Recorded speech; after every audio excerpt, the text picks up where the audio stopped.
All you establishment supporters need to be careful. Say, Sis Tizzle, why are you saying establishment supporters need to be careful? And what do you mean by establishment supporters? I mean the people that, really are gung-ho for labor, or even the Tories for that matter. And I say that because I'm seeing a similar trend that used to happen in the States when Trump ran for office. They try to discredit him, calling him a liar, and said he's rude, he's crass. And as time went on, you start finding out what they said he said, and then what he actually said, and how rude they were actually being once the information's out there. I mean, it got to the point where it got lazy, where Biden was repeating stuff that everybody knew wasn't even true. He said there was good people on both sides. Both sides. Everybody debunked that already. We all knew that wasn't true. And when I say wasn't true, is they took it out of context and inferred it meant something else. But if you watch what Trump said, before and after he said that, he condemned hate groups on both ends of that. So, yeah, they're basically lying about that. And even Biden was repeating that when he was debating with Trump. That's the one thing he could remember. I mean, he probably has these flashes of memories. I digress. I'm a bit off topic, or still on topic. And the reason why I say you establishment supporters should be more careful and watch out is because what they've done to Trump, they are now doing to Farage. That's right, people. You might just be looking at the next prime minister in the UK. And it's not because he's a great politician, which I think actually for a politician he is. Let's be honest. You don't have to like him or love him. He's good at reading the room.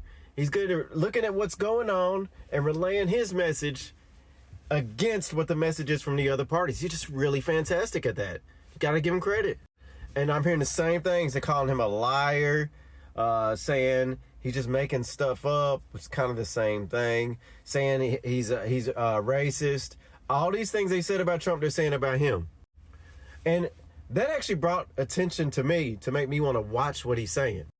Because people are like, oh, this bigot and all this other stuff. And then when I listen to him, I'm like, he's actually pro-immigration, pro-legal migration. He's just saying you got to have regulations. And I'm like, how is that racist? Isn't it just make sense? Let's look at it this way. You think, let's say just for example, there's no hate towards Mexico. If Mexico, would they let a bunch of Americans in illegally, committing crimes in their country without deporting them? Do you think that's what they would do? And do you think they should do that? And I would say hell to the no. They don't know Americans, nothing, no thing. They're not Mexican. And it's not even me being nasty about, I just picked Mexico as a nation. I wouldn't expect them to do that. It's nonsense, isn't it? And I think Nigel Farage has read Trump's playbook. And the only reason I'm talking about him so much in this video, because I'm starting to see people really hurt about Nigel. There might be a reason why, though. Because he described Keir Starmer, and this is for the people that call him a liar, right? He described Keir Starmer as dismal, uninspiring, disconnected from reality, and what's the next one? Unpatriotic. Is any of that a lie? I mean, it is kind of how Keir comes across, you know what I mean? Like, this dude is just like, he's there, he's born and bred politician, and yeah, with the flip-flops he's made, the U-turns rather, not even flip-flops, this is U-turns. Yeah, he's kind of got a point there. He basically saying he never did a hard day's work in his life. And this is the part I like. The critics say, well, neither have you, Nigel. I guess they're trying to insinuate he's some kind of hypocrite. But I don't think people understand what hypocrisy actually is.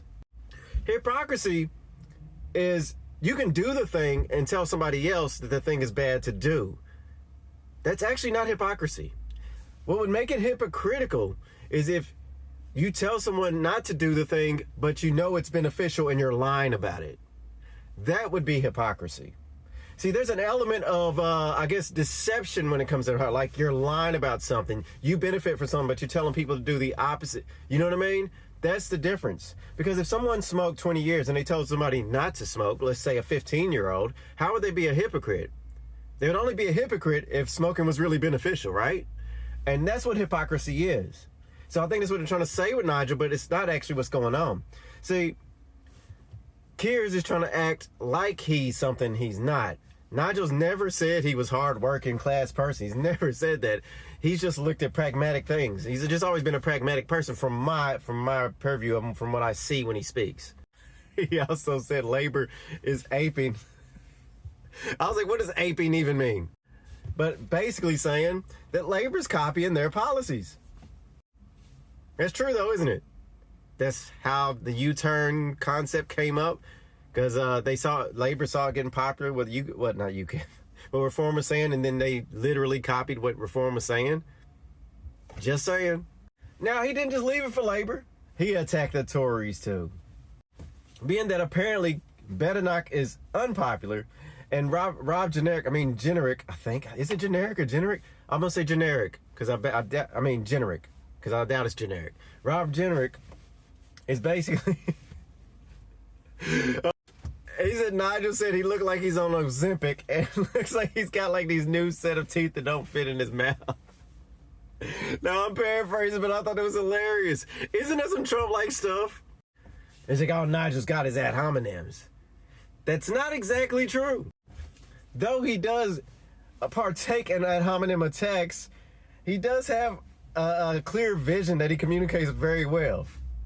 So it's a bit different when you attack people when you have a plan. That's called talking crap. You know what I mean? Like, that's like dozens.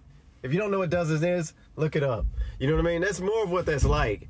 It's like you're clowning somebody. You know what I mean? It's jokes, people. It's jokes. Now, you might not take it that way, but I see it that way. I can see exactly what he's doing, and it works, because it riles up the opposition in the media, and they say, he's bad, he's this, that, and the third. But what they actually end up doing is it's free promotion. So when the BBC and ITV all say these things, like try to paint him in a certain way, saying how bad he is, it brings to the attention of people like, say, everyday people that wouldn't have paid Nigel attention in the first place. And they say, who's this racist guy talking? Then when you hear him talking, you say he's not racist at all. He's actually the opposite of that. That actually benefits him. You kind of, as a politician, want people to lie about you and try to dirty up your name, because then people notice you, and then they see what you're really about. But anyway, on that note, y'all take care.